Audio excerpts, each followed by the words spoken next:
في القلب مشاعر أخفيها قد أشرقت الشمس عليها عن خطط لم أعبأ فيها ستكون بأيامي فرقا فحياتي قبل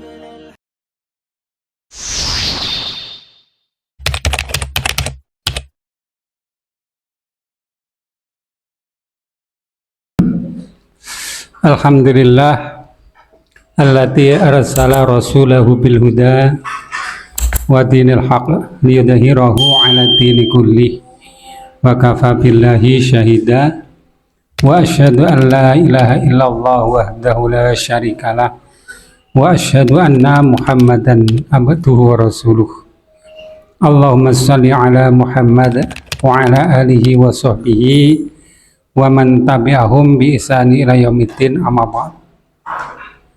Baik, untuk kesempatan kita kali ini kita akan bahas permasalahan az-zihar ya, sebagai salah satu dari perkara yang akan memutus hubungan suami dan istri. Walaupun zihar ini tidak secara langsung nanti akan memutus hubungan suami dan istri. Berbeda dengan tradisi jahiliyah dulu, di mana orang-orang jahiliyah dulu menganggap bahwa zihar itu adalah tolak. Sehingga istri yang telah dizihar oleh suaminya, berarti istri itu telah ditolak. Namun datangnya Islam membawa perubahan hukum, sehingga zihar ini tidak secara otomatis nanti bermakna tolak, walaupun nanti bisa menjadi tolak ya. Zihar secara bahasa itu bermakna punggung. Az-zahar min kulli syai' artinya punggung dari segala sesuatu. Kebalikannya adalah al-batn, yaitu perut.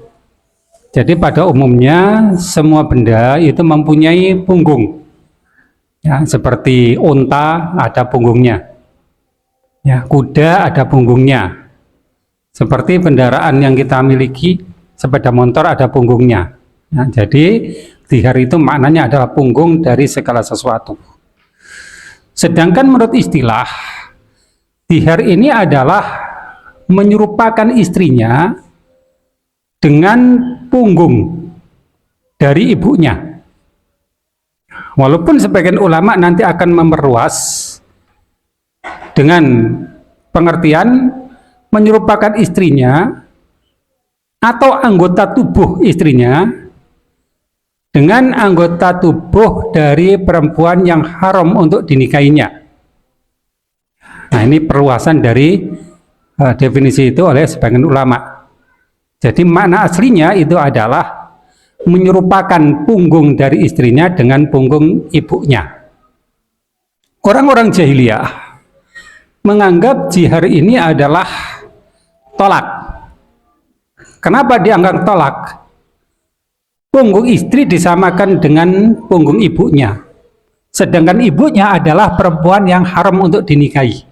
Sehingga kalau istri diserupakan dengan ibunya, maka otomatis istri sederajat atau sama statusnya dengan ibunya, yaitu haram untuk dinikahi, maka oleh orang-orang jahiliyah itu dianggap sebagai tolak ya. Namun di dalam Islam hukumnya tidak demikian.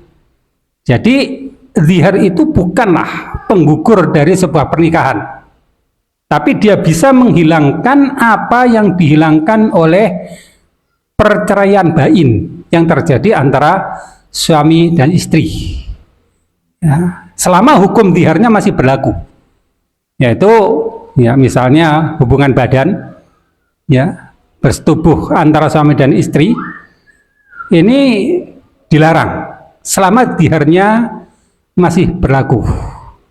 Nah, jadi pengertiannya semacam ini. Zihar bukan otomatis tolak, tetapi hanya menghilangkan apa yang dihilangkan oleh perceraian bain antara suami dan istri tersebut. Walaupun nantinya zihar ini bisa bernilai tolak dalam keadaan tertentu nantinya, insya Allah akan kita bahas. Hukum zihar ini para ulama sepakat adalah haram. Ya, dasarnya apa? Dasarnya adalah apa yang Allah katakan di dalam Al-Quran, alladzina yudhahiruna minkum min nisaihim ma kunna ummatihim in ummahatuhum illa allai waladnahum wa innahum la yaquluna munkaram minal qawli wazura wa innallaha la'afun ghafur. Orang-orang yang menzihar di antara kalian dari istri-istri mereka, padahal mereka bukanlah ibu-ibu mereka. Sesungguhnya ibu-ibu mereka itu tidak lain kecuali yang melahirkan mereka. Wa innahum la yaquluna munkaram minal qawli wazura. Dan sesungguhnya mereka mengatakan perkataan yang mungkar. Ya, perkataan yang mungkar adalah perkataan yang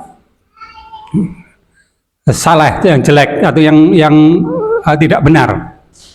Wazura dan juga perkataan dusta. Nah, jadi orang yang mendihar ini dihukumi sebagai orang yang melakukan perkataan yang mungkar dan dusta. Mungkar wazura. Karena perkataan mungkar dan dusta ini diharamkan, maka dihar dihukumi haram. Ya. Dasarnya demikian, ya. Jadi dihukumi haram. Orang yang mendihar kepada istrinya dihukumi melakukan perbuatan yang haram. Ya. Kenapa? Karena menyerupakan punggung istrinya dengan punggung ibunya. Padahal ibunya adalah yang melahirkan mereka, sedangkan istri bukan. Jadi perkataan ini dihukumi sebagai perkataan mungkar, perkataan dusta, maka dihar dihukumi sebagai perkara yang haram. Adapun dihar, ya, itu harus memenuhi beberapa unsur yang oleh para ulama fikih biasa disebut dengan rukun. Jadi rukun-rukun dari dihar. Ya, apakah rukun-rukun dihar itu? Yang pertama adalah orang yang mendihar. Ya, tentu orang yang mendihar ini adalah suami. Ya, dengan kata lain, istri tidak berhak untuk menjihar suami. Tapi suamilah yang menjihar kepada istrinya. Nah, bagaimana suami menjihar istrinya? Misalnya, punggungmu seperti punggung ibuku. Tapi istri tidak bisa mengatakan bahwa punggungmu seperti punggung bapakku. Nah, dihar dari istri nggak berlaku. Ya. Karena tidak ada. Ya, di dalam dalil memang ditujukan pada suami menuju istri. Kalau dikatakan bahwa punggungmu seperti punggung bapakku misalnya, ya, ini dilakukan istri pada suami, tidak berlaku hukum zihar. Jadi hanya berlaku bagi suami yang mengatakan hal itu kepada istrinya. Dasarnya adalah alladzina yudhahiruna minkum min nisaihim. Orang-orang yang mendihar di antara kalian terhadap istri-istri mereka. Ya, jadi orang-orang yang mendihar kepada istri mereka. Jadi yang mendihar ini adalah suami. Ya. Kemudian alasan lain adalah karena pelepasan akad. Ya, penghalalan terhadap pengharaman dalam pernikahan itu ada pada tangan suami. Ya, bukan pada tangan istri.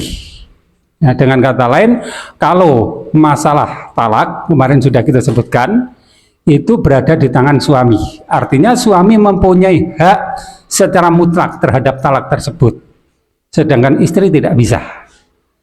Ya, walaupun istri mentalak suaminya berapa kali pun tidak akan jatuh talak. Tetapi jika suami mentalak istrinya dengan sekali talak, maka jatuh talak. Walaupun jika seandainya talak itu berkategori talak bid'ah, yaitu mentalak istri di saat istri di dalam keadaan haid atau di dalam keadaan sudah keadaan suci tapi sudah dikumpuli, maka talaknya tetap sah walaupun dia wajib merujuk kepada istrinya tersebut. Ya, itu yang disebut dengan talak bid'ah yang sudah kita jelaskan.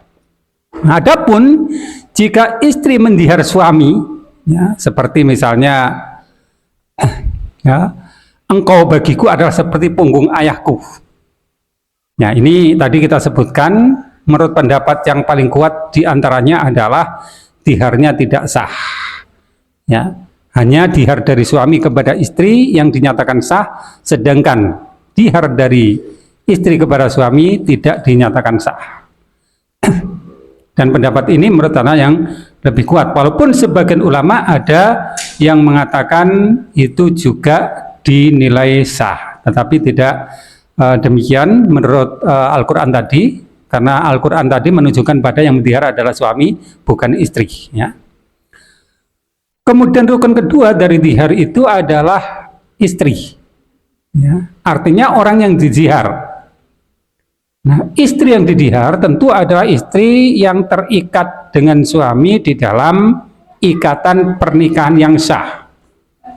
Kalau ikatan pernikahan yang nggak sah, maka diharnya juga nggak sah, karena dihar ini ada hubungan dengan ikatan suami istri. Sebuah contoh, ikatan pernikahan yang tidak sah, ya, mungkin seorang yang di dalam masa iddah kemudian dinikahi oleh seorang laki-laki, ya, maka ikatan pernikahannya tidak sah. Ikatan pernikahan yang tidak sah itu sama dengan tidak ada ikatan pernikahan. Sehingga kalau ikatan pernikahannya tidak ada, berarti tidak ada, ya, hukum-hukum yang berkenaan dengan selanjutnya, ya. Termasuk diantaranya dihar tidak berlaku. Nah, di dalam Al-Quran tadi disebutkan alladzina yudhahiruna minkum min nisaihim, orang-orang yang mendihar di antara kalian terhadap istri-istri mereka. Jadi yang didihar itu adalah istri, ya, dengan ikatan pernikahan yang sah tentunya, ya. Ya. Bagaimana jika yang didihar itu adalah budak misalnya? Maka kalau melihat pada keumuman ayat, ya, yaitu An-Nisa yang meliputi istri-istri atau perempuan-perempuan kalian, maka sebagian ulama menyatakan dihar kepada atau terhadap budak itu sah. Tapi menurut ana ya tidak, ya. Karena apa? Karena ini tertuju pada istri saja, bukan kepada budak. Jadi ayat ini tertuju pada istri, bukan kepada budak. Jadi ada suami sebagai pihak yang menjihar, kemudian ada istri sebagai pihak yang didihar. Nah, itu dua unsur yang disebut dengan rukun yang pertama tadi, ya. Kemudian yang ketiga itu adalah objek dari zihar. Objek dari dihar maksudnya adalah yang diserupakan di dalam dihar tersebut. Ya, mana asli dari dihar itu adalah seorang suami yang menyerupakan punggung istrinya dengan punggung ibunya. Ini aslinya demikian. Jadi kalau seorang suami mengatakan bahwa kamu ini bagiku seperti punggung ibuku, nah, jadi karena ibunya itu haram untuk dikumpuli, maka kamu ini juga haram dikumpuli, itu maksudnya. Ya, makanya tadi kita sebutkan ini adalah pernyataan cerai dari orang-orang di masa jahiliyah dulu. Tapi di dalam Islam ini tidak dianggap cerai, hanya saja ada konsekuensi dari hukum berikutnya. Jadi kalau ada seorang suami yang mengatakan kamu, nggak pada istrinya, ya, kamu bagiku itu seperti punggung ibuku. Nah, seperti itu dihar itu aslinya. Jadi kalau menurut ayat ini dan juga menurut kebiasaan yang berlaku, objeknya itu adalah menyerupakan istrinya dengan ibunya. Di dalam hal ini adalah punggungnya, ya, punggung istri sama dengan punggung ibu. Karena ibu orang yang haram untuk dikumpuli, maka berarti karena serupa maka dia juga haram dikumpuli, ya. Jadi kalau menurut ayat ini, ya, memang dan juga menurut kebiasaan yang berlaku, penyerupaan itu adalah kepada ibu saja. Bagaimana jika penyerupaan itu terhadap wanita yang diharamkan untuk selama-lamanya? Kemarin sudah kita bahas permasalahan mahram. Ada mahram yang bersifat selama-lamanya. Di antaranya adalah saudara perempuan, ya. Kemudian anak perempuan, kemudian nenek, ya, atau kemudian dari bibi, dari pihak bapak maupun pihak ibu, ini adalah mahram yang bersifat selama-lamanya. Jadi tidak bisa berubah, selamanya akan jadi mahram. Bagaimana jika seorang suami mendihar istrinya dengan menyamakan istrinya dengan punggung dari orang-orang yang menjadi mahram selama-lamanya bagi dirinya tersebut? Sebagai contoh, kamu itu bagiku seperti punggung dari saudara perempuanku. Mungkin perlu disebutkan siapa namanya gitu ya. Atau kamu itu bagiku seperti punggung dari bibiku, dari pihak bapak, siapa itu disebutkan namanya. Ya. Kamu itu bagiku seperti bibiku dari pihak ibu, misalnya gitu ya. Apakah dihar yang semacam ini ya, jatuh atau tidak? Maka para ulama berselisih pendapat terhadap masalah ini. Sebagian diantaranya berpendapat bahwa dihar tidak terjadi kecuali hanya penyerupaan dengan ibu, dan dari ibu itu ke nenek. Nah, ibu nenek itu bisa jadi ya ibu nenek, karena nenek juga masuk dalam kategori ibu. Jadi sebagian ulama mengatakan dihar tidak bisa terjadi kecuali penyerupaannya ini hanya kepada ibu dan nenek atau seterusnya ke atas. Nah, di antara ulama yang berpendapat semacam ini antara lain adalah Asy-Syafi'i dalam pendapat lamanya ya. Kemudian mazhab Dzahiriyah ya, yang juga berpendapat demikian. Menurutnya alasannya adalah karena teks ayat atau nas ayat itu hanya menyebutkan ya tentang hal tersebut, yaitu tentang ibu. Ya, seperti yang kita sebutkan tadi, teks ayat hanya menyebutkan tentang ibu, yaitu alladzina yudahiruna minkum min nisaihim ma hunna ummatihim. Ya, orang-orang yang mendihar di antara kalian dari istri mereka, tidaklah mereka ibu-ibu mereka. Nah, jadi karena teks atau nas dari ayat itu hanya tertuju kepada ibu dan masuk dalam rangkaian ibu itu adalah nenek dan seterusnya ke atas, maka Syafi'i dalam pendapat lamanya dan juga mazhab Dzahiri berpendapat bahwa dihar tidak jatuh kecuali penyerupaan itu hanya kepada ibu dan nenek. Adapun selain dari itu, maka diharnya tidak jatuh ya. Sebagian ulama mengatakan bahwa diharnya jatuh, dan ini adalah pendapat dari mayoritas atau jumhur ya, jumhur ulama atau mayoritas ulama menyatakan jatuh talaknya atau jatuh diharnya, bukan talaknya ya. Nah, apabila seorang menyerupakan istrinya dengan anggota tubuh dari wanita yang haram untuk dinikahi olehnya untuk selama-lamanya. Dasarnya apa? Dasarnya adalah bahwa yang diharamkan kepada ibu itu sama dengan yang diharamkan kepada mahram yang bersifat selama-lamanya tadi. Apa yang diharamkan? Hubungan suami istri. Kalau kepada ibu itu diharamkan, kepada mahram juga diharamkan. Jadi dihukumi sama ya antara ibu dengan saudara-saudara yang lain tadi. Kemudian yang kedua, ya, mereka menghukumi bahwa perkataan mungkar wazuro tadi, itu tidak hanya tertuju pada ibu. Jadi kalau diucapkan kepada selain ibu, itu juga masuk perkataan mungkar wazuro. Perkataan mungkar dan dusta sama hukumnya. Nah, sehingga kedua-duanya harus diperlakukan sama. Jika kepada ibu zihar itu dikatakan sebagai mungkar wazuro, maka kepada mahram yang selama-lamanya juga diperlakukan sebagai mungkar wazuro.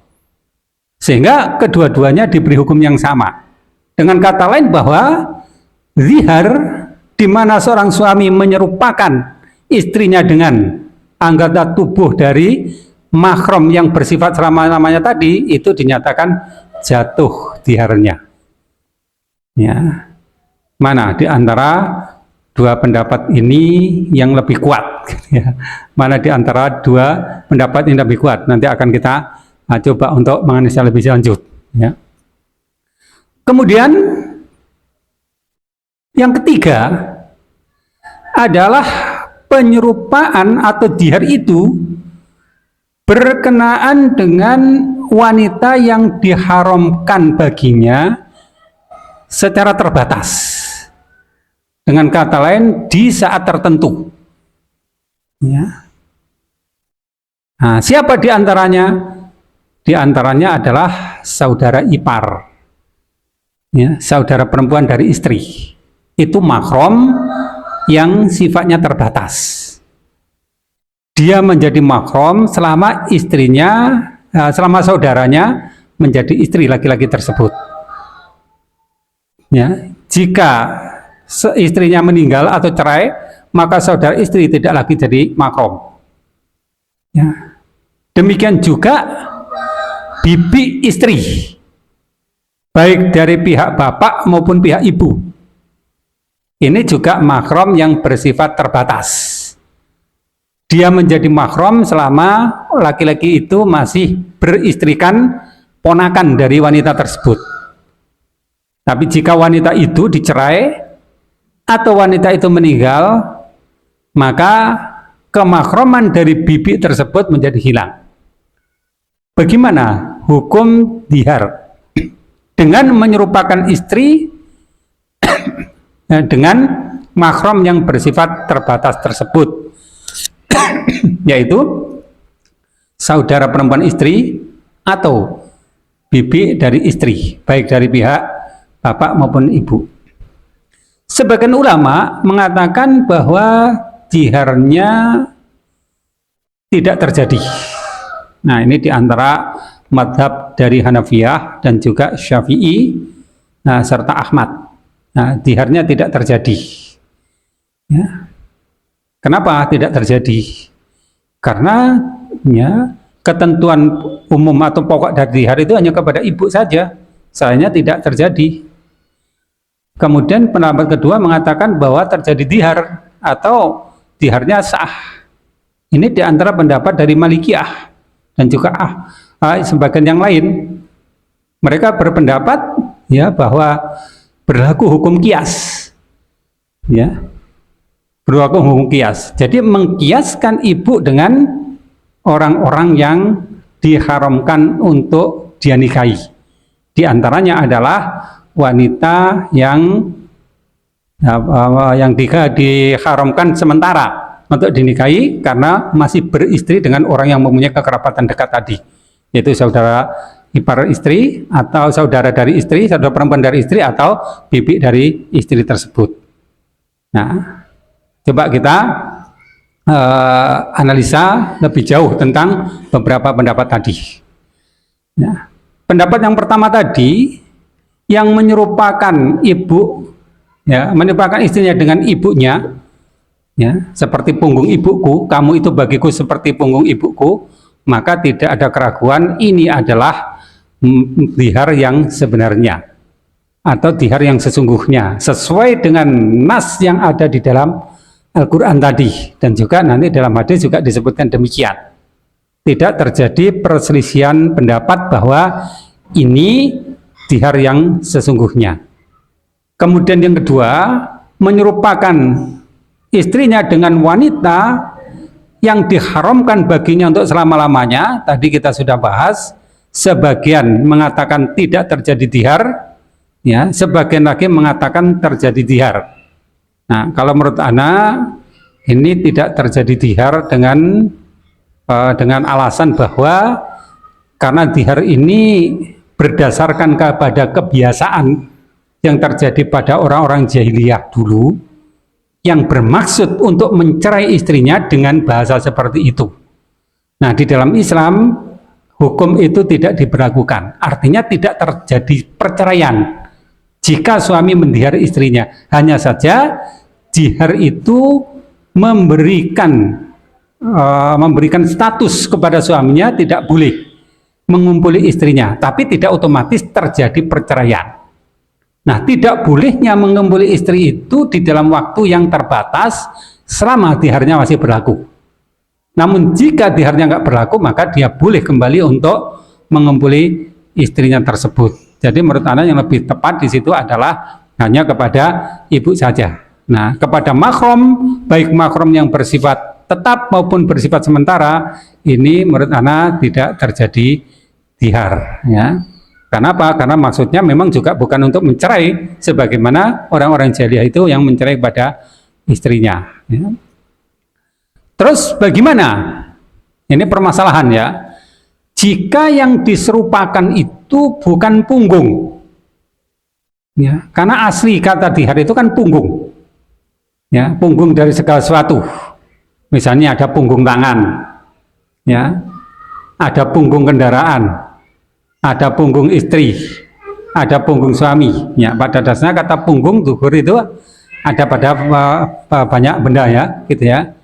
Jadi arti asal dari dihar itu adalah menyerupakan istrinya dengan punggung ibunya tadi. Nah, permasalahannya adalah apakah hanya sebatas punggung? Bagaimana jika yang diserupakan itu adalah anggota badan yang lain? Ya, misalnya kamu itu bagiku seperti perut ibuku, misalnya, atau seperti hati ibuku. Hati dalam arti bendanya ya, bukan hati dalam arti sifat. Kalau sifat masalah lain, nggak ada hubungan dengan dihar itu. Misalnya istrinya seorang yang sabar, ibunya orang yang sabar, oh, kamu ini seperti ibuku sabarnya gitu. Ya, bukan itu yang dimaksud. Kamu ini orang yang penyantun seperti ibu, tidak demikian. Tapi yang dimaksud itu adalah anggota badan. Bagaimana jika penyerupaan itu bukan pada punggung, tapi pada anggota badan yang lain? Misalnya, engkau bagiku seperti perut ibuku, ya, seperti kepala ibuku, atau selain dari itu. Apakah terjadi dihar? Maka ini terjadi perselisihan pendapat di kalangan ulama. Ya. Sebagian ulama mensyaratkan bahwa dihar itu hanyalah anggota tubuh tertentu, yaitu punggung. Ya. Dengan kata lain bahwa lafadz dihar penyerupaannya itu adalah pada anggota tubuh tertentu, yaitu punggung. Ya, itu sebagian ulama demikian. Sebagian ulama lain mengatakan bahwa tidak terbatas punggung, tapi semua anggota tubuh dari ibunya. Ya, misalnya engkau bagiku adalah seperti kepala, engkau bagiku adalah seperti kepala ibuku, engkau bagiku adalah seperti kaki ibuku. Ya. Nah, sebagian ulama mengatakan demikian. Sebagian ulama lain mengatakan bahwa dihar terjadi jika penyerupaan itu berupa anggota tubuh yang tetap.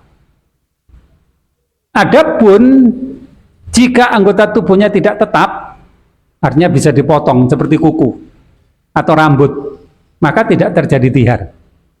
Nah, ini pendapat dari beberapa ulama, ya. Nah, mana yang lebih tepat? Kalau ana lebih cenderung kepada pendapat ad-dhahiri. Dengan kata lain sesuai dengan dohir dari ayat tersebut. Jadi penyerupaan itu tidak dikiaskan kepada anggota tubuh yang lain, tetapi hanya terbatas pada punggung. Dasarnya apa? Dasarnya karena nasnya memang demikian. Dan yang kedua adalah pada kebiasaannya orang-orang Arab dulu, ya, menyebutnya memang demikian. Pada asalnya memang demikian. Jadi penyerupaan itu terjadi pada punggung saja, bukan pada yang lain-lain. Tidak merembet kepada anggota tubuh yang lain. Ya. Jadi karena dihar itu maknanya yang demikian, ya, makna secara bahasa yang demikian, maka penyerupaan terhadap anggota tubuh yang lain, ya, ini tidak bisa dianggap sebagai dihar. Artinya tidak sah diharnya. Jadi yang sah hanyalah pada kasus punggung saja. Ya, dan mungkin kalau diperluas adalah karena di sini masalahnya adalah kalau orang jahiliyah dulu bermaksud untuk menceraikan istrinya dengan cara demikian, nah, dan di dalam Islam tidak berlaku, hanya saja konsekuensinya di dalam Islam dia tidak boleh berhubungan suami istri, tidak boleh bersetubuh saja, tapi talak tidak berlaku, ya, talaknya tidak berlaku atau tidak terjadi talak, hanya larangan untuk berhubungan suami istri saja, ya. Nah, kemudian rukun yang keempat ini berupa sigot. Sigot ini adalah ungkapan, ya, artinya semacam pernyataan dihar tersebut. Ya, dihar itu bisa dilakukan dengan kata-kata yang sore, jelas. Jelas maksudnya memang dimaksudkan untuk itu dengan kata yang memang bermaksud untuk itu. Nah, di dalam bahasa kita, engkau ini bagiku seperti punggung ibuku. Jadi perkataannya jelas. Ya. Hanya perumpamaan apa? Mungkin karena ini memang tidak berkenaan dengan budaya tradisi kita, ya. Mungkin selama ini kita juga tidak merasa ada masalah. Karena bagi kita itu perkataan yang biasa saja. Ya, apalagi di dalam kebiasaan tertentu ketika melihat orang mesti disamakan dengan orang lain. Oh, si ini seperti si ini gitu, ya. Oh, ini seperti si ini gitu. Kadang-kadang kebiasaan orang seperti itu. Oh, hidungnya seperti hidungnya ini gitu. Ya. Oh, wajahnya seperti wajah ini. Kebiasaan-kebiasaan seperti itu. Dan kebiasaan kita dalam masyarakat kita atau tradisi kita memang tidak mengenal ada dihar ini. Ya. Di dalam konsep pernikahan kita atau tradisi kita selama ini nggak mengenal ada konsep dihar. Nah, jadi syariah kita mengenalkan dengan konsep dihar ini sebagai salah satu hukum yang nantinya akan mengikat pada kita. Karena kita terikat dengan syariah, maka hendaklah kita perhatikan terhadap dihar ini. Sehingga mungkin ada yang sudah pernah melakukan seperti itu, ya, atau mungkin dia waspada agar tidak melakukan seperti itu. Karena ini ada konsekuensinya. Walaupun konsekuensinya itu bukan berupa perceraian, tetapi konsekuensinya adalah haramnya hubungan suami istri. Jadi haramnya hubungan suami istri itu tidak selalu karena perceraian, ya. Karena sebab yang lain, nah, seperti mengilah pada istri kemarin sudah kita bahas, ya, sampai pada batas tertentu, ya. Suami yang istri yang berada dalam masa iddah tapi tidak dirujuk oleh dia, kan gitu, ya. Nah, ini batasannya hanya larangan untuk hubungan suami istri, tidak otomatis terjadi lihar. Ya. Jadi kadang-kadang dengan lafadz yang sore, lafadz yang jelas. Hanya lafadz semacam ini nggak ada dalam tradisi atau kebiasaan kita. Kamu ini bagiku seperti punggung ibuku. Nah, bisa tanya kepada suami yang di sini, pernah nggak terlintas ada perkataan semacam itu atau ngomong seperti itu? Kalau toh ada, barangkali hanya perkataan biasa saja yang kita anggap tidak ada konsekuensi hukum. Ya. Perkataan mungkin perkataan harian tidak ada konsekuensi hukum, ternyata ada konsekuensi hukumnya. Ya. Jadi perkataan yang ini yang disebut dengan dihar. Ya, memang relevansinya dulu di zaman jahiliyah orang mengatakan itu di dalam rangka untuk mencerai pada istrinya. Di zaman jahiliyah dulu, kebiasaan orang-orang zaman jahiliyah dulu mencerai istrinya salah satunya dengan cara seperti itu. Dengan cara mendihar tadi. Hanya saja dalam Islam ini kan tidak diberlakukan hukum itu, tetapi membawa konsekuensi. Ya, konsekuensinya adalah haramnya hubungan suami istri di dalam waktu tertentu, yaitu selama diharnya berlaku. Dan bisa juga dihar itu dilakukan dengan kinayah, yaitu kiasan, yaitu kata-kata yang mengandung makna dihar walaupun dengan tidak jelas. Ya. Contoh, engkau ini, ya, seperti ibuku. Ya, nah seperti ibu ini nggak jelas apa maksudnya mendihar atau tidak. Kalau dihar adalah punggung. Kamu ini seperti ibuku.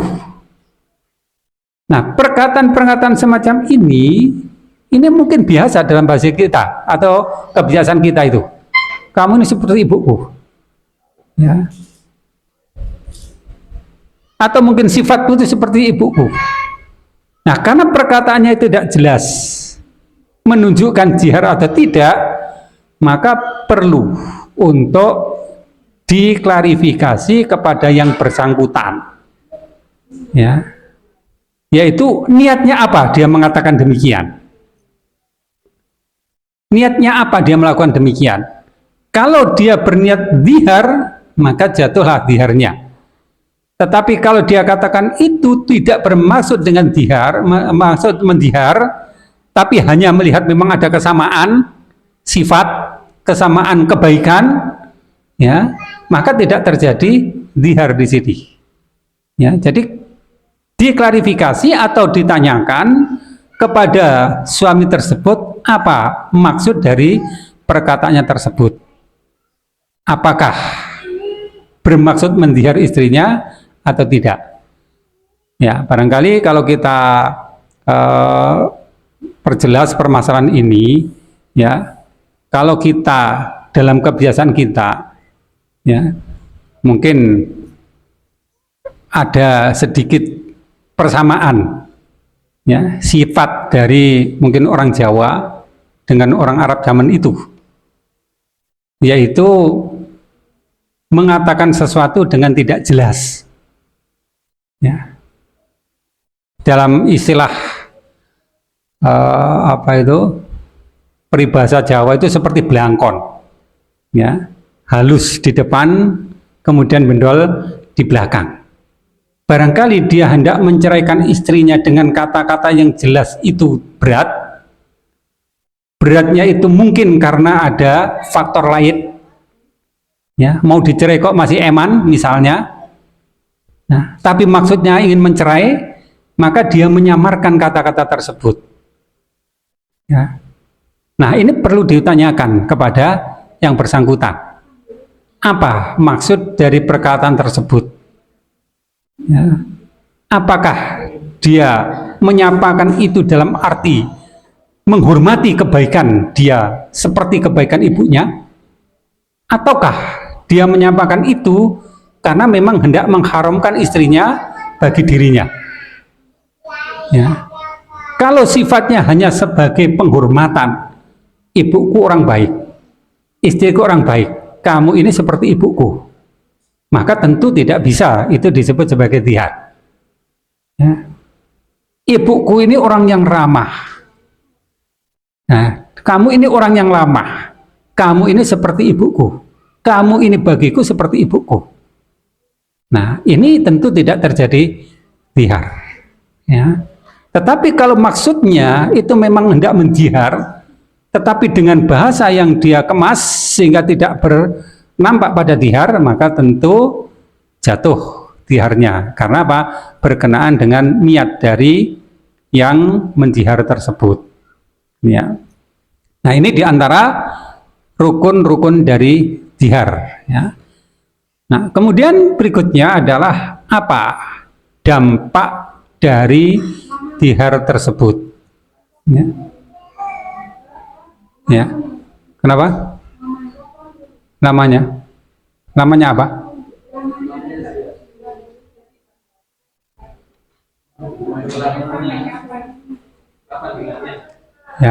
Ya, nanti hilang. Ya, nanti ya hilang ya. Ya, nah, ya nanti kan hilang, namun enggak sekarang hilangnya, nanti itu. Ya, jadi dampak dari dihar itu apa? Dampak dari dihar yang pertama adalah haramnya persetubuhan atau hubungan suami istri tersebut, ya. Bukan berarti cerai, tapi diharamkan persetubuhan antara suami dan istri tersebut. Kok bisa diharamkan? Karena ini memang dampak akibat dari dihar tersebut. Kalau orang jahiliyah bukan diharamkan persetubuhan, tapi jatuh talak. Tapi di dalam Islam tidak demikian. Ya. Nah, kadang-kadang memang ada hal yang kadang-kadang tidak disadari oleh suami karena tidak tahu, ya mungkin ilmu, belum ngerti tentang masalah tersebut. Melihat istrinya kok ada banyak persamaan dengan ibunya, kemudian dia katakan yang semacam itu. Jadi maksudnya bukan untuk mendihar, karena dia memang melihat banyak persamaan. Ya, pertama apa? Ya sama-sama wanita, gitu ya. Nah, dalam tubuh ya mungkin ada persamaan-persamaan antara ibu dengan istrinya, tapi nggak ngerti terhadap hukum itu sehingga dia mengucapkan kata-kata tersebut. Ya, makanya kalau dipahami bahwa dihar itu, ya, dikiaskan kepada anggota tubuh yang lain, barangkali akan banyak kasus. Seperti halnya tanganmu itu, seperti tangan ibuku. Ya, nah seperti itu. Rambutmu loh sama dengan rambut ibuku, sama-sama hitam misalnya, nah, sama-sama ikal misalnya. Ya. Matamu loh seperti mata ibuku misalnya. Maka jika itu dipahami sebagai dihar, maka mungkin akan banyak terjadi kasus. Makanya Anda lebih sepakat bahwa karena dihar ini memang maknanya khusus ya berdasarkan pada tradisi jahiliyah dulu yang mungkin dalam tradisi lain tidak ada, maka hanya terbatas pada punggung di mana seorang suami tidak suka kepada istrinya atau hendak mencirikan pada istrinya, maka dia mengatakan hal tersebut.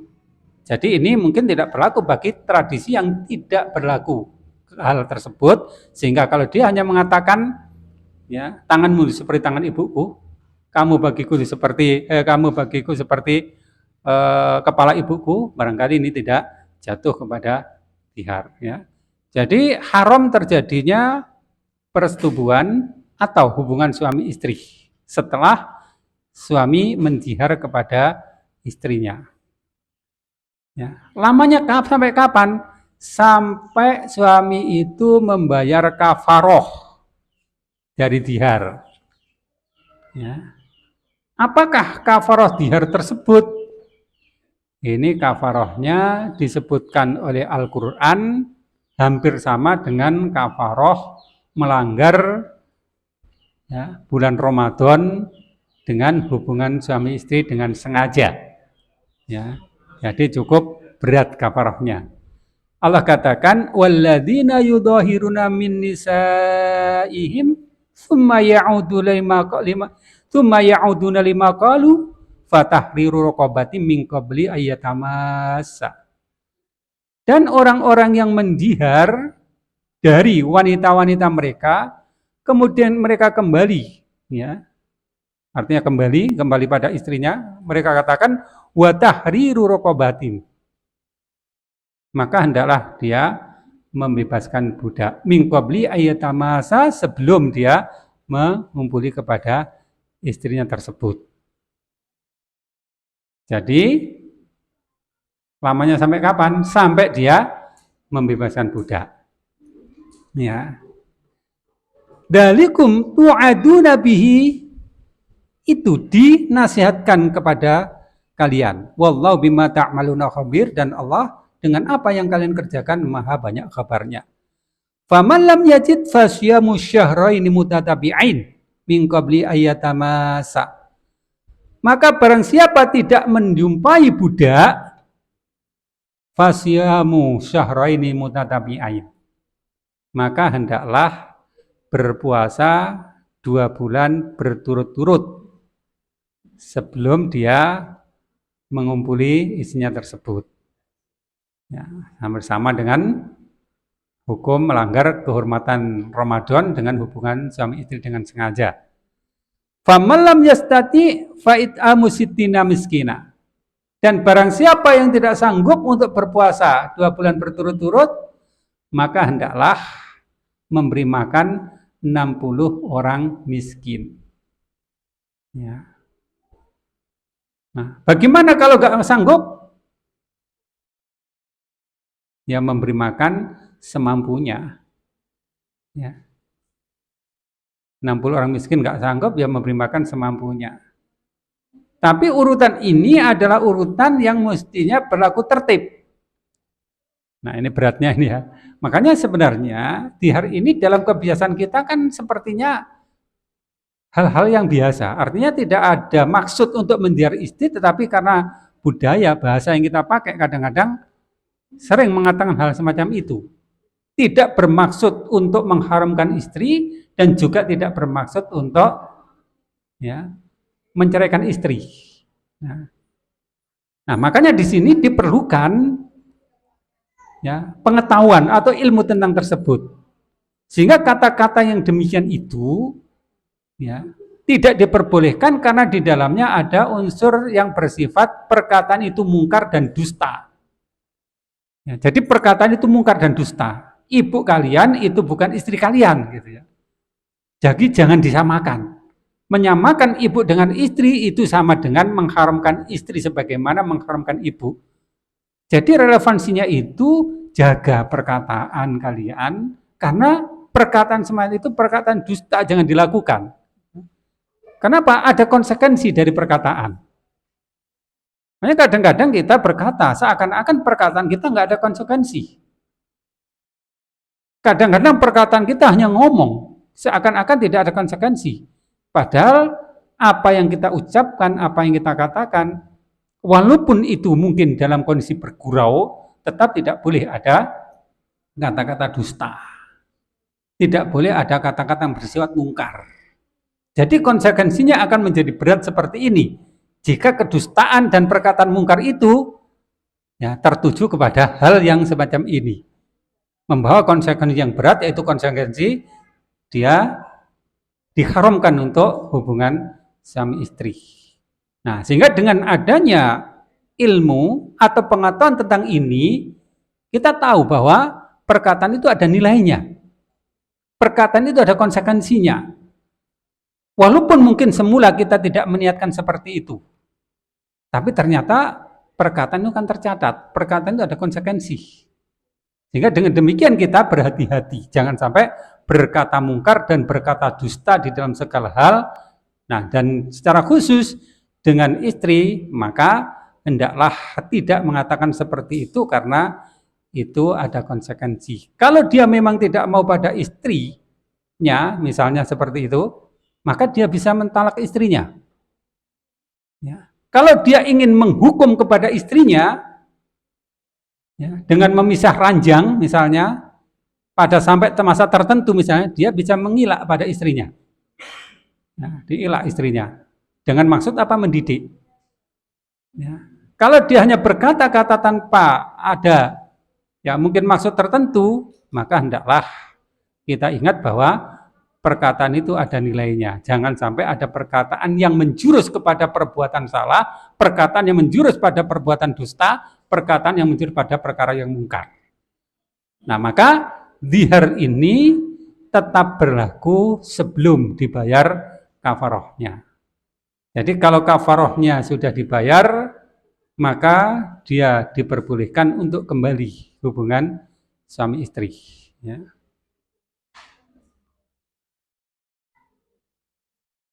Ya, baik. Mungkin ada yang perlu didiskusikan. Ya. Ya.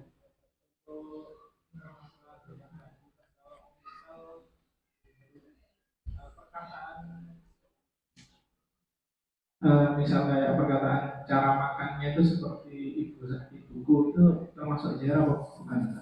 Ya. Terus yang ya istilahnya bukan fisik tapi berupa kayak sifat atau kebiasaan. Ya. Terus yang kedua tentang hukum pernikahan yang ini agak mulai pendalaman.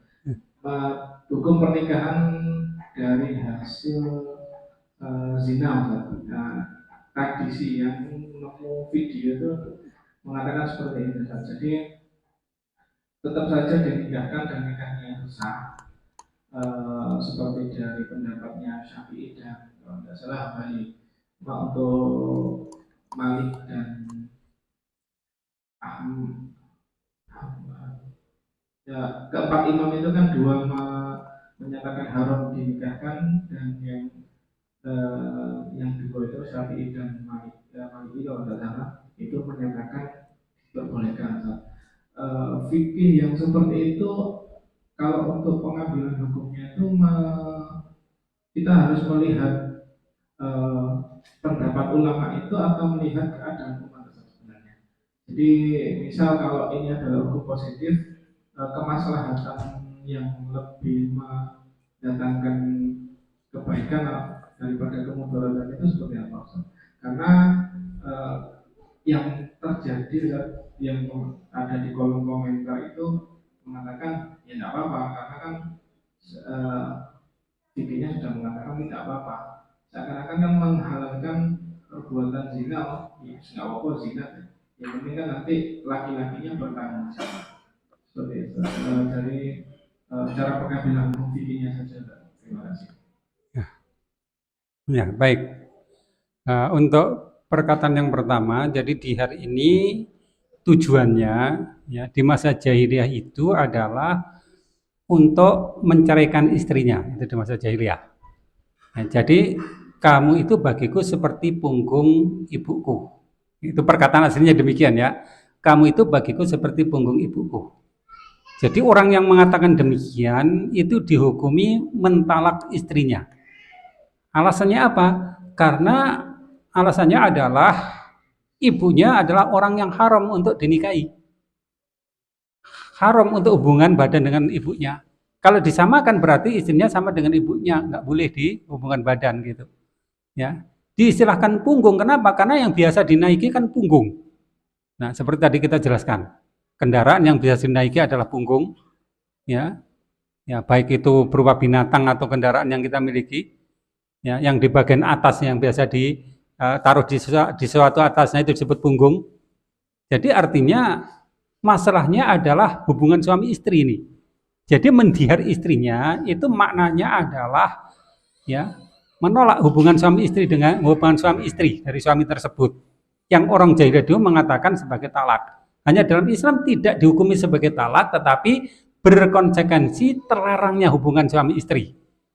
Jadi karena istrinya diserupakan dengan punggung ibunya, berarti istrinya tidak boleh dia gauli gitu. Nah, jadi yang bermakna dihar itu adalah fisik yang tentunya ada hubungan suami istri. Makanya tadi jika dihar itu dilakukan dengan penyerupaan bukan pada punggung tetapi bagian-bagian lain dari tubuh yang tidak relevan dengan hubungan suami istri, maka menurut Ana tidak terjadi dihar. Ya. Apalagi jika penyerupaan itu berupa sifat atau perbuatan, maka ini tidak terjadi dihar. Contoh misalnya, kamu itu ramah sekali seperti ibuku. Karena keramahan ini kan tidak ada hubungan dengan hubungan suami istri. Ya. Maka tidak terjadi dihar. Atau seperti tangan. Kamu itu bagiku seperti tangan ibuku. Karena tangan ini tidak ada relevansi dengan hubungan suami istri. Tidak ada relevansi dengan persetubuhan, maka itu tidak termasuk dihar. Jadi dihar itu ya relevansinya adalah pada hubungan suami istri tersebut. Jadi bukan pada sifat atau pada perbuatan. Ya. Kemudian pertanyaan kedua berkaitan dengan ya nikah dengan orang yang dizinai gitu ya. Nikah dengan orang yang dizinai. Ya. Maka yang pertama, laki-laki mukmin tidak boleh menikah dengan seorang wanita pezina. Nah, itu dilarang oleh Allah. Wanita pezina hanyalah bagi laki-laki pezina. Ya. Orang-orang beriman tidak boleh menikahi laki-laki perempuan pezina gitu ya. Itu yang pertama, yang harus dijaga.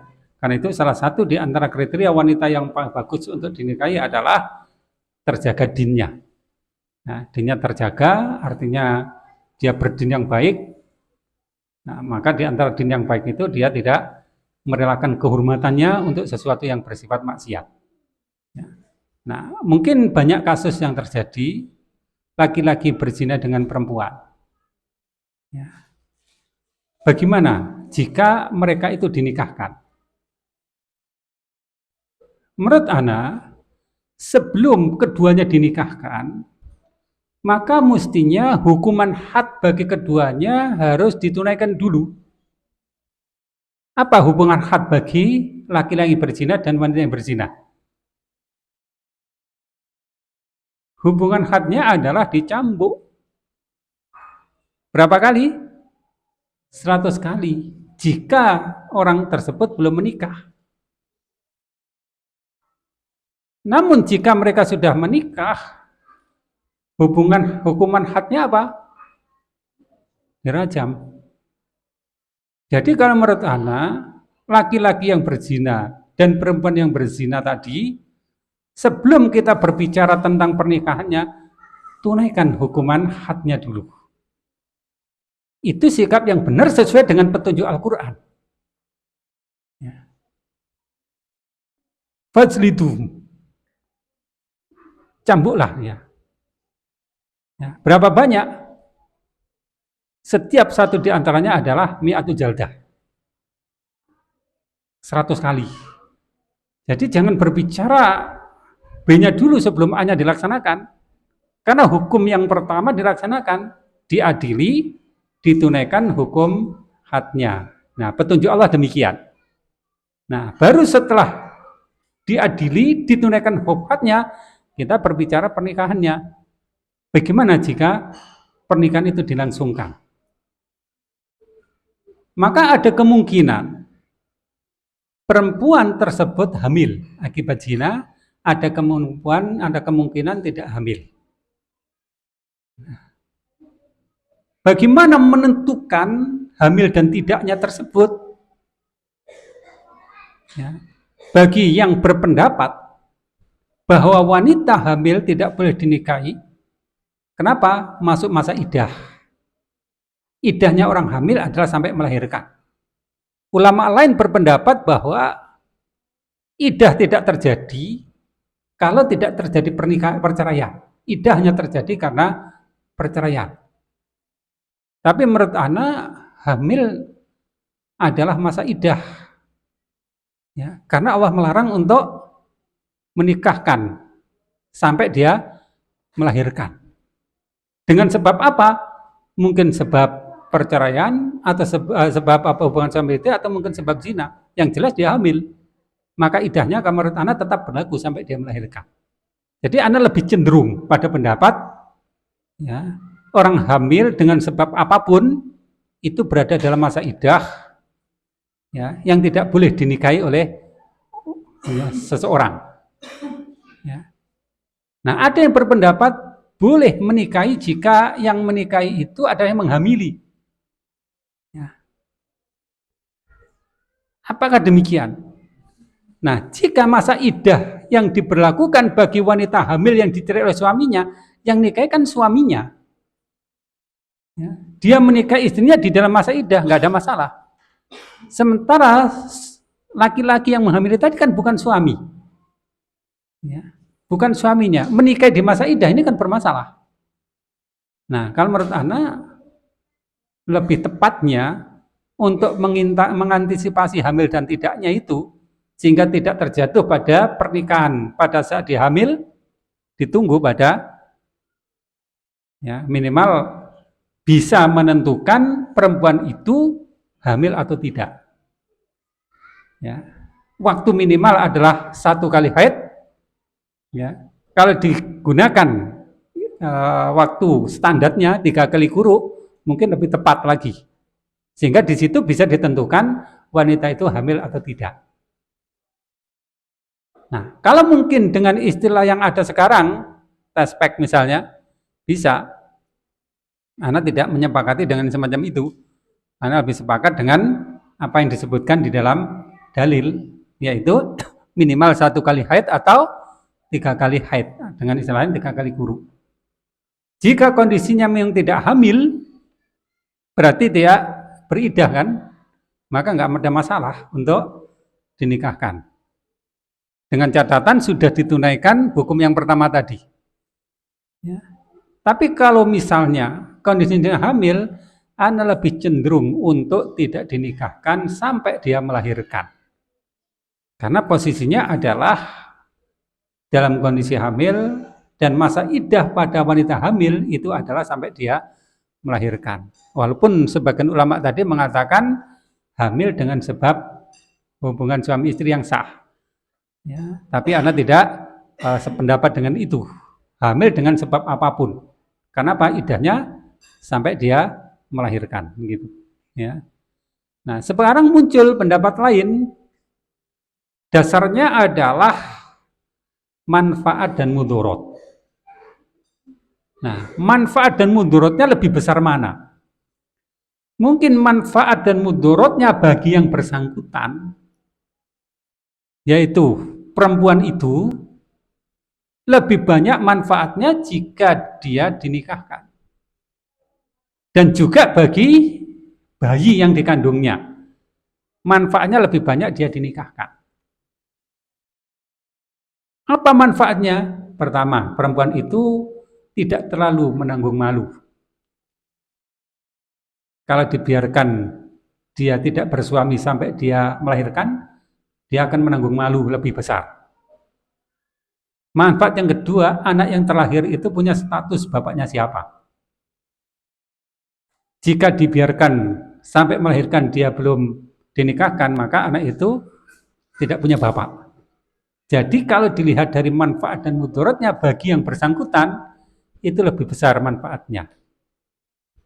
Tapi jika kita lihat manfaat mudaratnya dari sudut yang lebih luas, yaitu masyarakat ini, umat ini mudaratnya lebih besar. Kenapa mudaratnya lebih besar?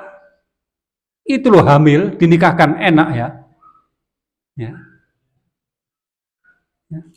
Itulah hamil di luar nikah dinikahkan kok enak.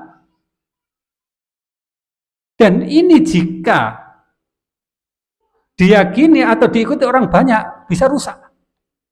Orang yang mestinya dapat hukuman malah dapat hadiah. Bisa jadi pula perbuatan jahat semakin menyebar. Contoh, naksir seseorang. Enggak diterima, ditolak. Dukun bertindak, enggak mempan. Cara kasar, perkosa. Naudzubillah. Begitu. Cara kasar perkosa. Demi tujuannya tercapai. Setelah itu dia enggak dapatkan sanksi, malah dinikahkan. Berapa besar kerusakan yang terjadi pada masyarakat nantinya. Jadi kalau dilihat secara sempit, manfaat mudaratnya ada jika dinikahkan bagi yang bersangkutan. Tetapi bagi masyarakat luas, jika ini menjadi presiden umum, orang yang mestinya dapat hukuman malah dapat hadiah. Orang yang curang mestinya dihukum tapi malah dapat jabatan, misalnya. Akhirnya apa? Berlomba-lomba untuk curang. Berlomba-lomba untuk maksiat agar dapat hadiah. Nah, jadi menurut anak demikian. Jadi kita berpandangan secara luas. Manfaat dan mudarat jangan dipandang secara sempit, tapi harus dipandang secara luas, gitu ya. Baik. Baik, ada lagi barangkali? Ya.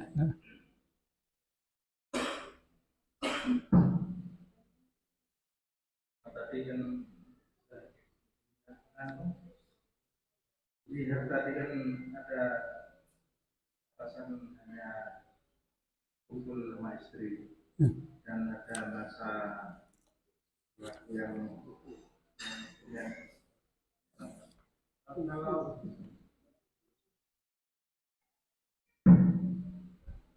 misalkan apa bisa digugurkan dengan talak,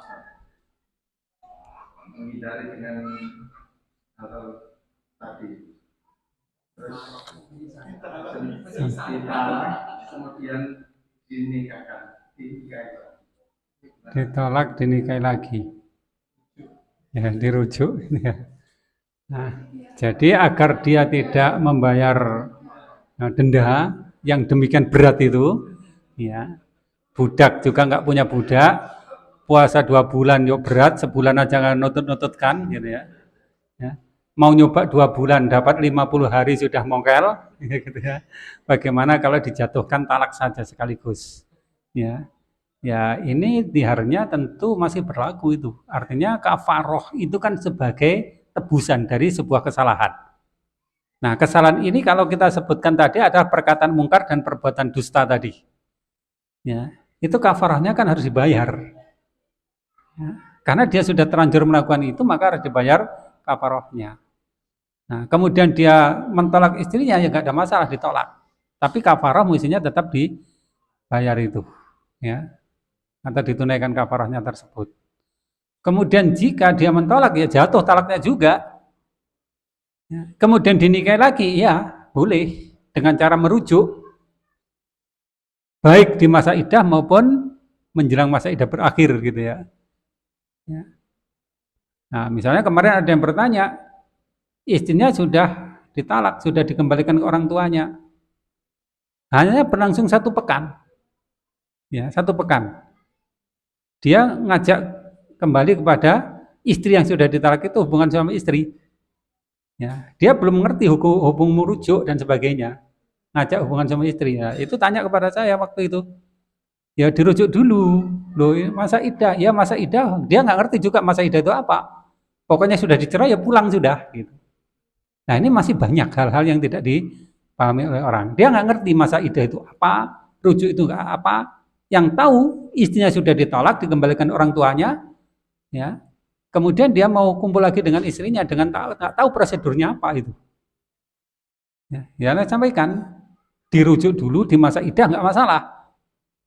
Ya.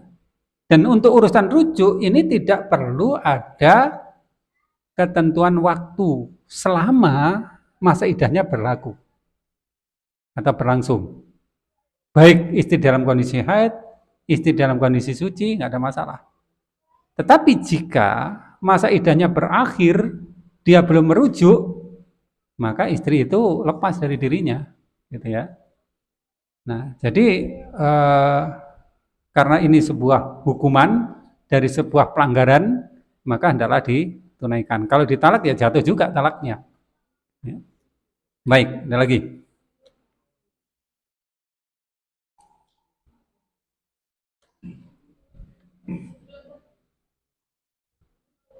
Jadi ini kan kalau kita pahami dari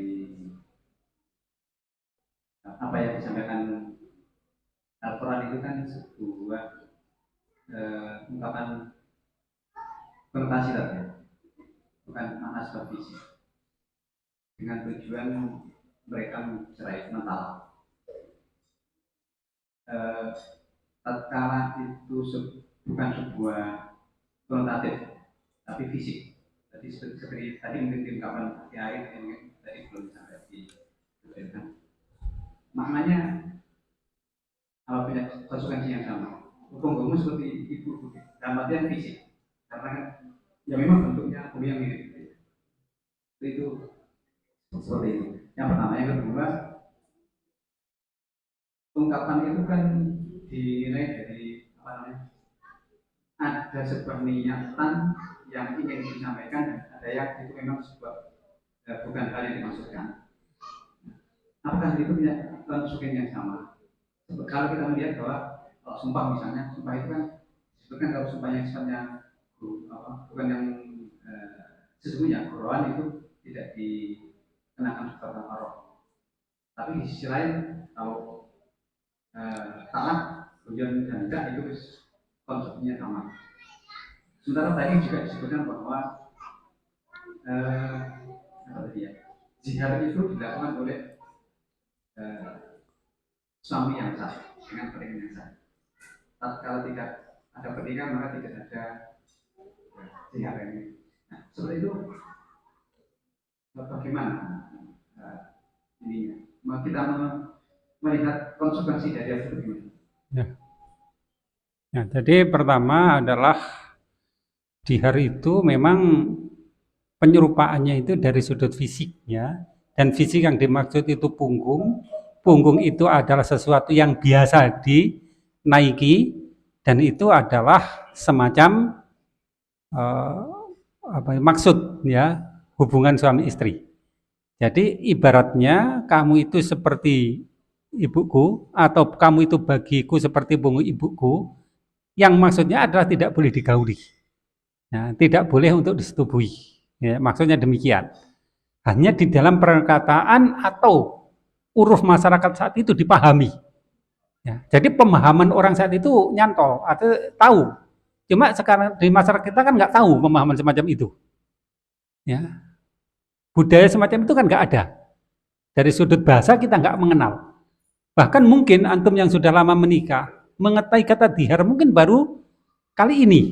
Ya, sebelumnya mungkin nggak tahu arti dihar itu. Kalau tahu pun juga mungkin belum jelas makna yang dimaksud dengan dihar itu. Jadi masalahnya ini adalah sebenarnya adalah hubungan suami istri, yaitu suami yang mengharamkan istrinya untuk digauli. Ya. Nah, maka dihar itu maksudnya demikian. Jadi masalah yang disampaikan atau perkataan yang disampaikan itu adalah perkataan dihar atau punggung. Jadi bukan sifat, dan kalau kita perluas tadi, bukan anggota-anggota tubuh yang tidak ada hubungan dengan hubungan suami istri. Dan juga bukan perbuatan yang disamakan atau yang diserupakan tersebut. Hanya anggota badan yang oleh orang masa itu hubungannya relevansinya dengan hubungan suami istri atau bersetubuh. Gitu ya. Kemudian berikutnya tadi apa? Lupa. Pertanyaan berikutnya tadi. Yang terakhir tadi. 1, 2 tadi sudah dirangkap ya, bisa masuk di situ. Jadi kembali tadi ya, terkait tadi sudah disampaikan Pak.